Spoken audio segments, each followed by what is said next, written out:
Hi, my name is Vampyr, and let's start with Vampyr. Vampyr. Guess, who are you going to be in this game? A doctor, and I am not even joking. Of course, you will be a vampire here as well. These are difficult times, no one can survive having only one profession. You are not that evil here, but you can choose to kill or rather devour good people and get stronger in the process. You will have to fight against vampire hunters, undead and other supernatural creatures with your own supernatural abilities. People on Steam really enjoy this game's atmosphere, music and voice acting as well. The only thing the game lacks is the freedom. Well, they provide you with many choices, but when you think about it, they don't really matter that much. Forgive Me Father 2. This is not just a boomer shooter, this is a Lovecraftian boomer shooter. After the financial success of the first part, which was absolutely amazing, they made another, probably even better game. You will journey once again into a malevolent world inspired by H.P. Lovecraft's legends, where madness awaits on every corner. You will embark on a dangerous mission as you continue the story of the character from the first game. Although you don't have to play the first part to enjoy the second. It's a shooter, not a visual novel, it's an absolutely standalone title. The game is very beautiful, retro, modernistic, with dark, comic-like art and gloomy, menacing atmosphere. And oh, monsters you kill often turn into a bloody mist of organs and bones, and that is a very satisfying thing to experience. The Incredible Adventures of Van Helsing Final Cut. This is definitely one of the most known action RPGs out there. This version of the game is a collection of 3 standalone episodes told as one continuous story, with 6 playable classes and a new endgame mode with a huge variety of open missions. People on Steam are saying that this is a very addictive game. Not as addictive as Potato Salad, but there is a huge chance that you will have a lot of great time. Although it has some minor problems, lame targeting system and a bit shallow character builds. Also, you may encounter some bugs and glitches along the way as well. But anyway, this game is really entertaining and also huge. The campaign is offering over 50 hours of gameplay. Also, if you are in doubt, you can download a free demo version at first and try it out. Zombie Army Trilogy. So, as the title says, it is 3 games and not 1. Basically, you get a third Zombie Army, and along with it, as a bonus, comes remastered editions of Zombie Army 1 and 2. So here in the dying flames of World War II, Hitler has unleashed one more unholy gamble, a legion of undead warriors that threatens to conquer the whole Europe, and you have to stop them. You can do that alone or in a team with friends or strangers to save humanity from zombie menace. You'll find 3 campaigns across 15 demon-infested missions. An online co-op mode is tailored for 2 to 4 players. The game also has this cool feature with an X-ray kill camera, where you can experience every lung burst and every rotten bone shatter up close in detail. People are saying that this game has no in-game purchases, no long-ass cutscenes, and is just pure fun. Just don't play alone. Unbound Worlds Apart. This is a challenging, atmospheric and hand-drawn puzzle platformer set in a universe where all worlds are connected by portals. You control a gifted young mage who has the power to open portals and control the unique properties of each world, such as inverse gravity, time manipulation, super strength and more. Using these skills you must journey across dangerous worlds, each brimming with secrets and unique challenges. You must use every skill to defeat a ruthless evil that is tearing reality apart, while learning the shocking truth beyond your world's collapse. Spoilers, it was a lack of potato salad. I'm kidding, of course. Or am I? The Evil Within 2. You will play as Detective Sebastian Castellanos, who has lost everything. Well, that is written in the game's description, but I honestly hope that he didn't lose his ding-dong. You know, that would suck. So anyway, you were given a chance to save your daughter, and have to descend into the nightmarish world. Horrifying threats emerge from every corner as the world twists and wraps around you. Here you can craft traps, sneak, run and hide, or try to battle the horrors with limited ammo. Sounds familiar, right? Yep, if you are a fan of Resident Evil, the second part of The Evil Within will hit you straight into your feelings. It's a really great game with more than 90% of positive review score.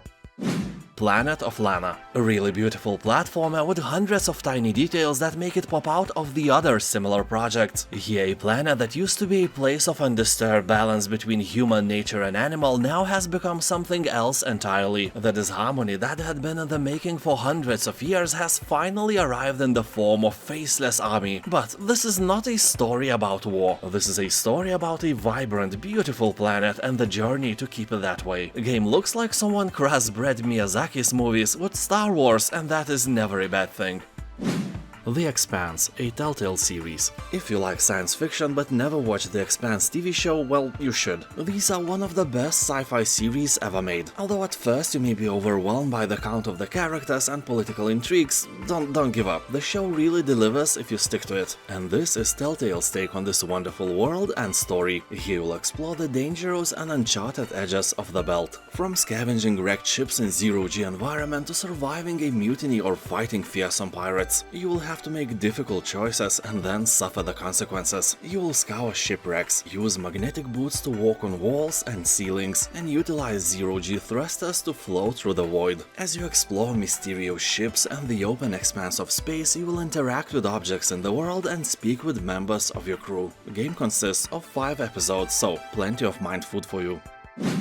STASIS, Bone Totem. Perhaps I should start with the fact that the game has an overwhelmingly positive review score on Steam. That is always a great sign. Here you'll take control of Mac and Charlie, a husband and wife duo who make their living by searching the ocean for salvage. But when you stumble upon an abandoned oil rig in the Pacific Ocean, you uncover a horrific secret, and the evil corporation behind it will do anything to keep it hidden. As you embark on your adventure, you will encounter an immersive narrative filled with spine-tingling horror and unexpected twists. STASIS Bone Totem, despite being a psychological horror game, is kinda relaxing because of the point-and-click nature and an interesting puzzles to solve.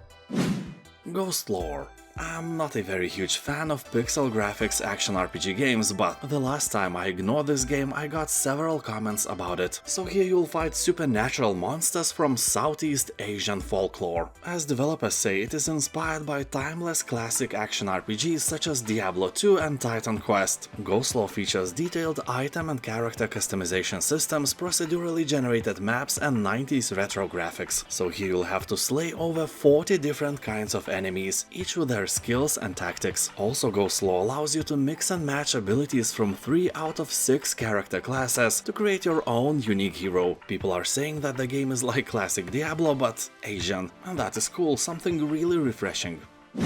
The Last of Us Part 1.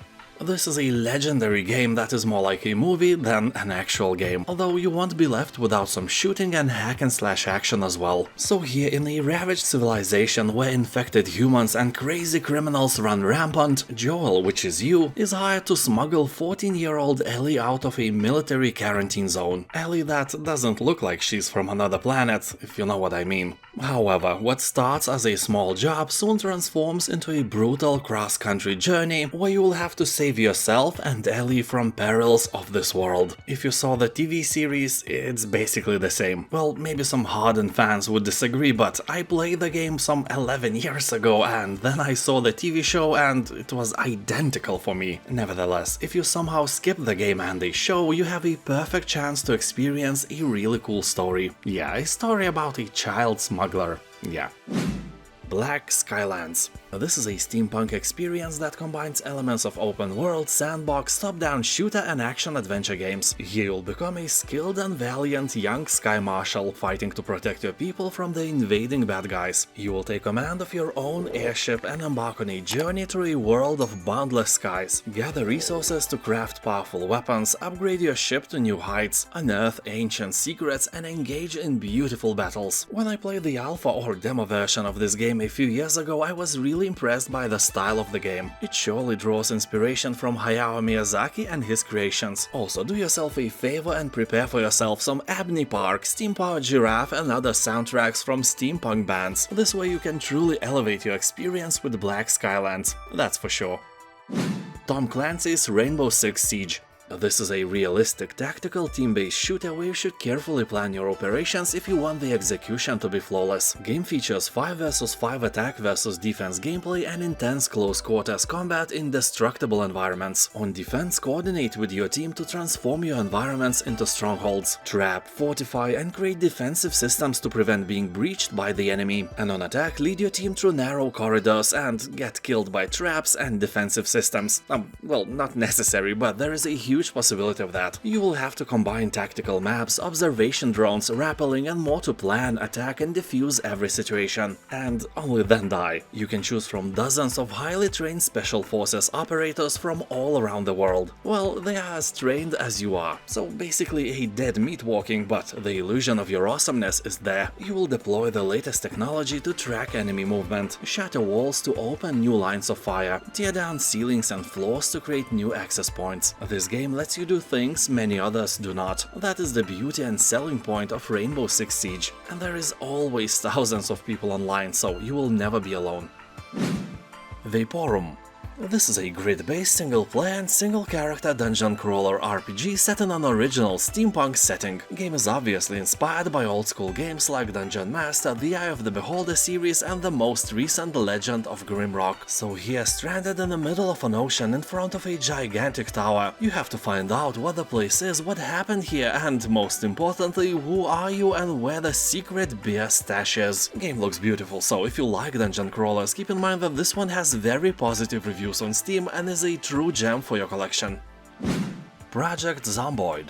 The fact that this game is in early access from wait for it, from 2013, so 10 years now, doesn't scare the crowd of giving it a very positive review score, with the recent 8,000 reviews being in an overwhelmingly positive range. So what is this phenomenal title? Well, to say simply, it's a zombie survival game, but to say that, it's just like scratching the surface of the whale balls with your nail. And I'm not sorry for putting this picture into your head. Also, now you're thinking, Do whales actually have them? I don't know, it's for you to Google, I guess, I'm not brave enough. So Project Zomboid is a sandbox and your goal is to survive as long as you can. So basically this is an enormous world full of opportunities to die horribly, in one way or another, sooner or later, but you know, you will. You can play the game alone or with friends, even 4-player split-screen co-op mode is available. That is for sure not a thing you may casually encounter, but you know what you will encounter casually here? Depression, boredom, hunger, thirst, illness, cold nights, electricity shortages, hordes of zombies, and winter. Winter is coming, and you don't have proper clothes. But I have. No, you don't.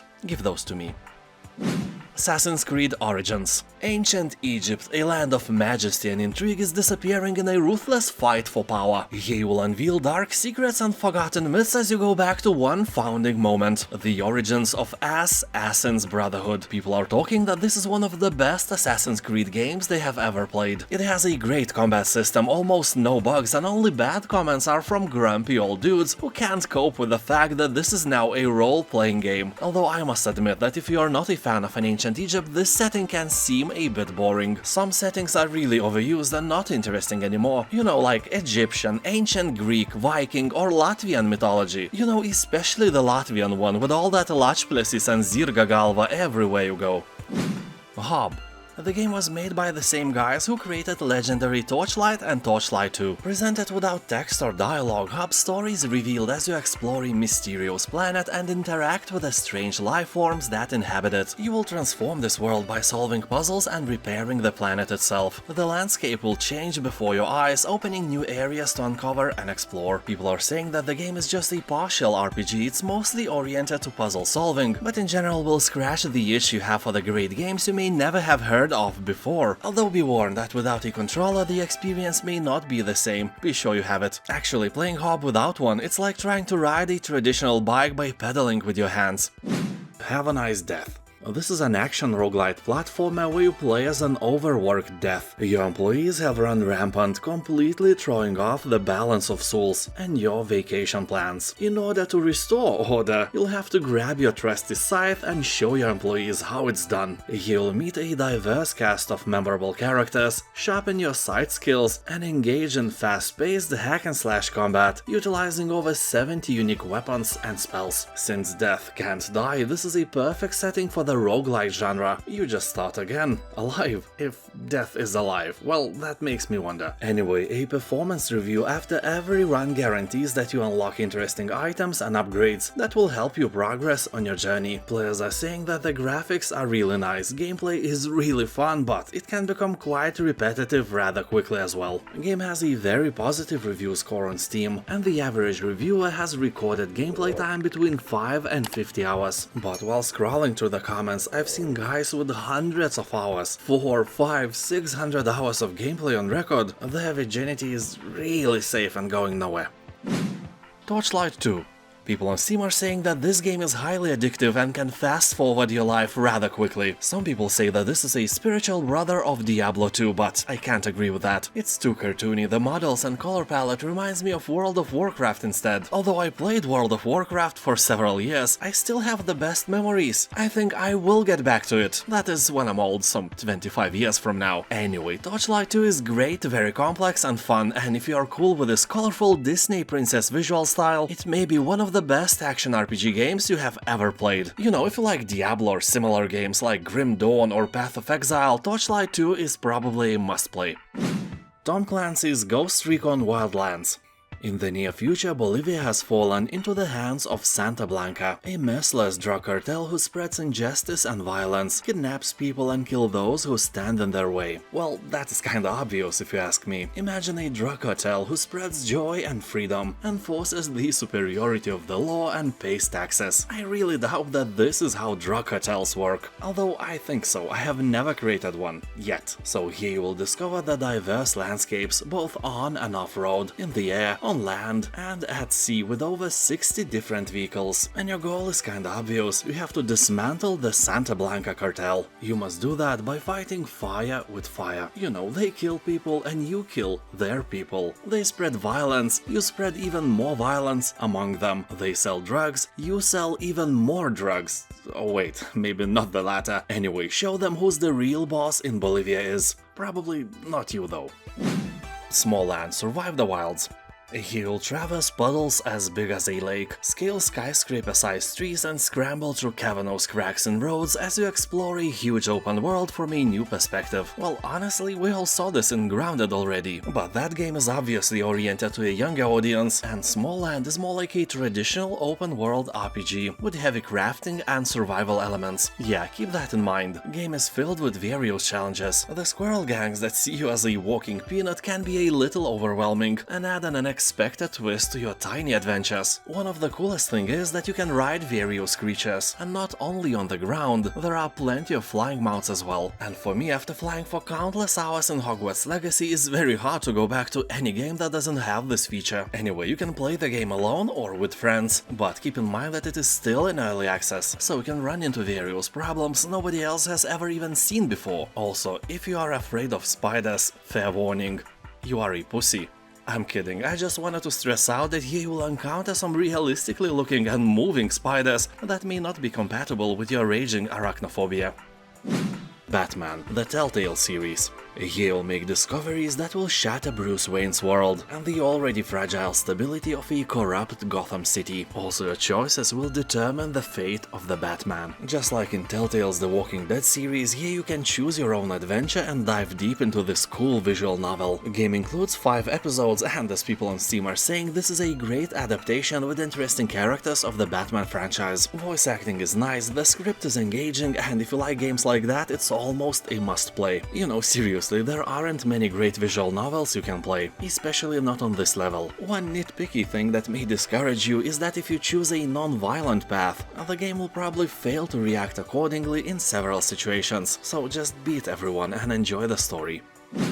World War Z. Humanity is on the brink of extinction. From the Americas to Europe, the undead apocalypse continues to spread uncontrollably, and as the inevitable end looms, a hardened few band together to defeat the horde and outlive the dead. So basically all you have to do is to find a lot of canned food and wait for a month or so for every zombie to rot. But no, this is not what you will do, because otherwise this would be a very boring, lame food tasting game with, you know, survival elements, because, you know, not every canned food is survivable. This game is nothing like that. World War Z is a co-op third-person shooter for up to 4 players, featuring swarms of hundreds of zombies. Based on a famous movie with Brad Pitt, the game focuses on fast-paced gameplay while exploring new storylines from all around the world. If you like zombies and shooting, keep in mind that the game has very positive reviews and it's probably a good match for you.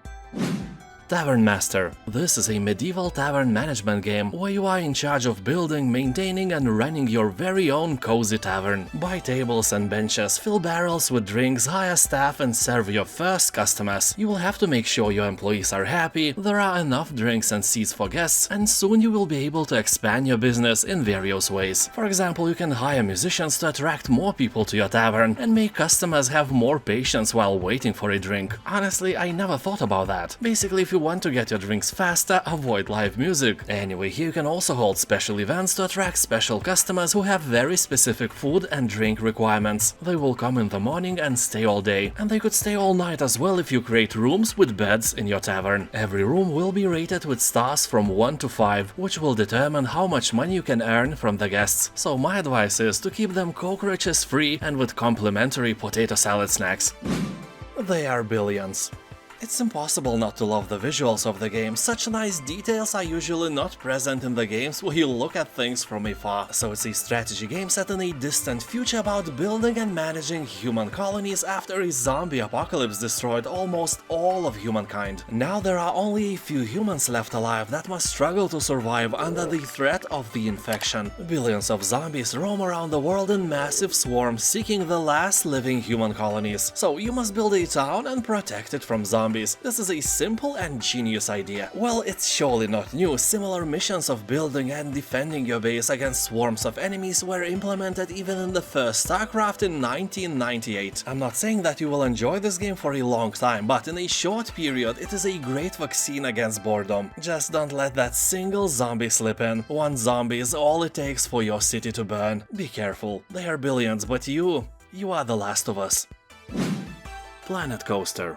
Here you will build and design roller coaster parks with attention to detail and manage your park in a truly living world. This game makes a designer out of everyone. Well, a really bad designer out of most of us, to be fair, but hey, that still counts. You will lay paths, build scenery, customize rides and make everything in your park unique with piece-by-piece construction. You will have over 1,000 unique building components at your disposal. And not only the rides need your attention here, you will play with nature and reshape the land beneath your feet. Sculpt the landscape to raise mountains, form lakes, dig caverns and even build islands in the sky. Then weave coasters through your park above the ground and below. People are saying that this game is even worth the full price without a doubt. It has everything you may need for your evenings to be more fun. So this is a deal you probably shouldn't ignore.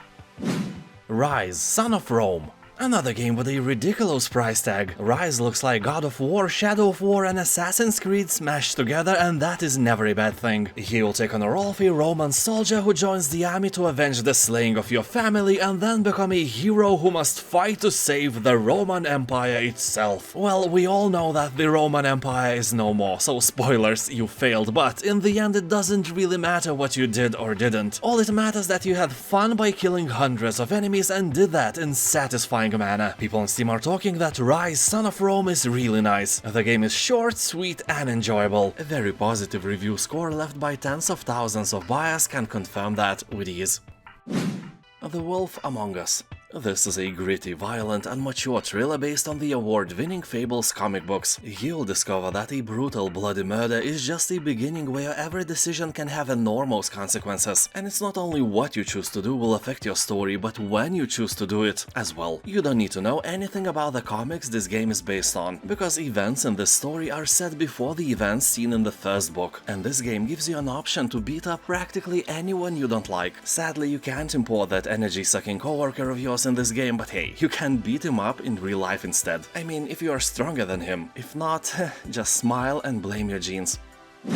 Airborne Kingdom. This is a sky city builder where you grow a unique town among the clouds, build housing, satisfy needs and grow your clan. Maintain lift, balance weight and be careful not to run low on fuel while you fly it across a wide open landscape which changes with every playthrough. So as you can imagine, this is mostly a management game that will take all your attention. You will search for resources, find lost technologies and discover the fate of the ancients. Well, honestly, nothing good ever happens when someone has to use the word fate in your description. You know, for example, The fate of that boy. will never mean that he achieved greatness. More likely he was eaten by a shark, or The fate of that country. yeah, probably bombed by nuclear devices rather than achieved prosperous democracy and wealth. So the fate of the ancients, you know, expect that the worst happened to them. Not necessary though, but very likely. Anyway, here while discovering everything, at the same time gain allegiance with the ground kingdoms and help them find artifacts, construct monuments and build trade routes. Your guidance can propel an era of harmony. But knowing you will probably crash into some thriving city and kill thousands of innocent people instead. Yeah. Ravenswatch. The nightmares here are like your ex, spreading and corrupting everything in their path, so you must hone your skills and find the strength to defeat the creatures of the nightmare, using unique hero abilities inspired by characters from folk tales and legends. Yeah, you can choose one of the well-known heroes, such as the Red Hood, Beowulf, or even Aladdin, and hack and slash your way through hordes of monsters. If you played Curse of the Dead Gods, you will be pleased to know that these are the same developers. If you didn't know the game, check it out. It's one of the best hack and slash roguelites inspired by Hades, and Ravenswatch kinda follows a similar visual style as Curse of the Dead Gods and lets you play alone or in a team of up to 4 players co-op. And now thank you for watching, have a nice day and I'll see you next time. Subscribe.